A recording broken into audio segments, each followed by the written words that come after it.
A princípio, os computadores foram inventados, construídos e desenvolvidos com a única finalidade de fazer cálculos.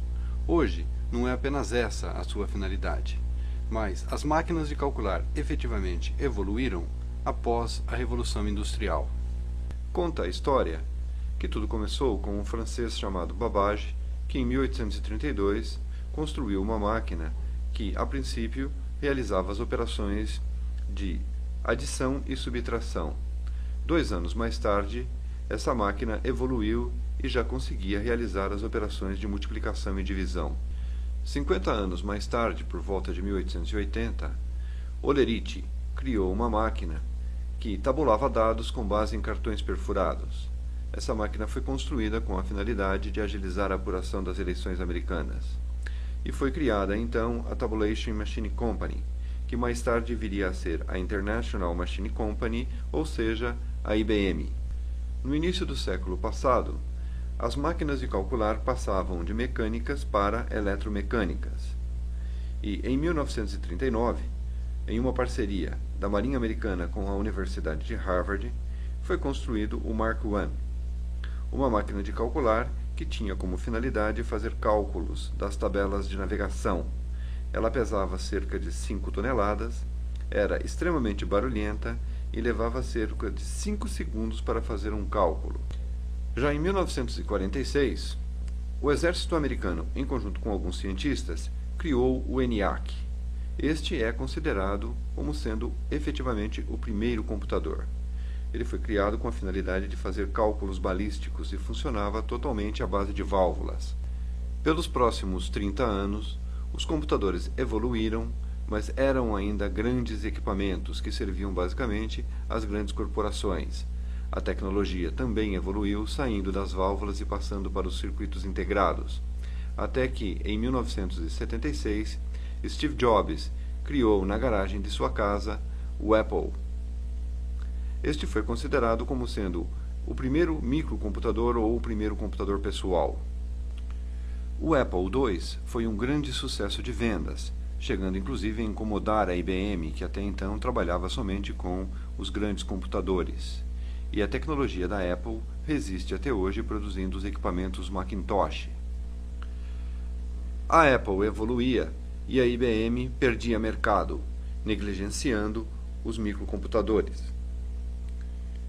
Assim, ela lança em 1981 o IBM PC, um equipamento de arquitetura aberta que viria a estabelecer um novo padrão no mercado. Hoje, a grande e imensa maioria de microcomputadores são de plataforma do tipo IBM PC. Para lançar o PC, a IBM precisava de um sistema operacional, que não tinha até então. Foi então contratado Bill Gates, que criou o DOS, que é o primeiro sistema operacional para equipamentos do tipo PC, e desta forma surgiu a Microsoft.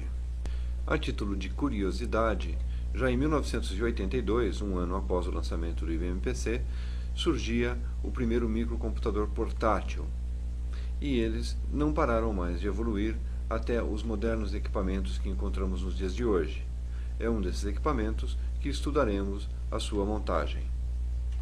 Vamos ver agora a evolução dos microcomputadores em função da sua capacidade de processar uma informação.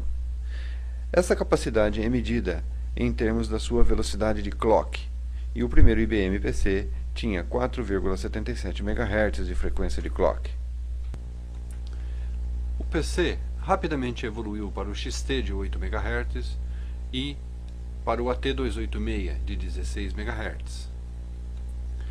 Em seguida, para o AT386 em versões SX-DX de 50 MHz, o AT486 SX-DX e DX1 de até 100 MHz, e seguiram-se alguns concorrentes da Intel, fabricantes de processadores, como a Cyrix, que tinha o 586 de 120 MHz, a AMD com o K5 de 150 MHz, a Cyrix com o 686 de 200 MHz e a AMD com o K6 de 233 MHz.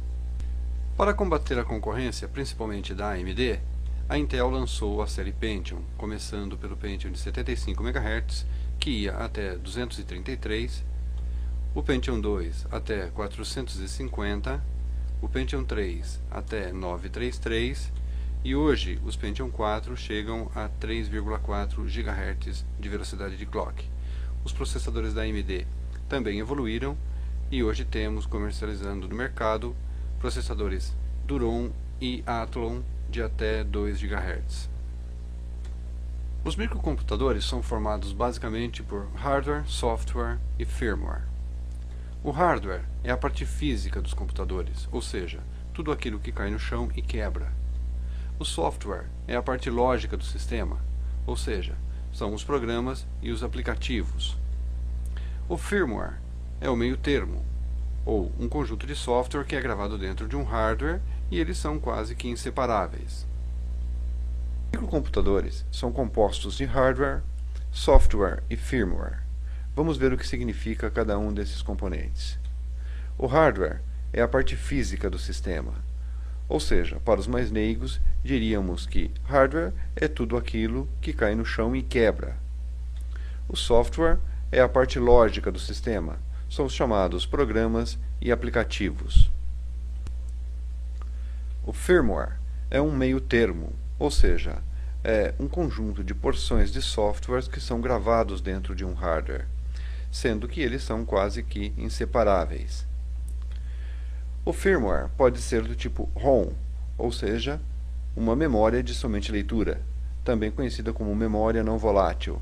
Você mesmo desligando o microcomputador, essa memória não é perdida. Também pode ser do tipo PROM, que são memórias de leitura programável, ou EPROM, que são memórias de leitura apagável e programável.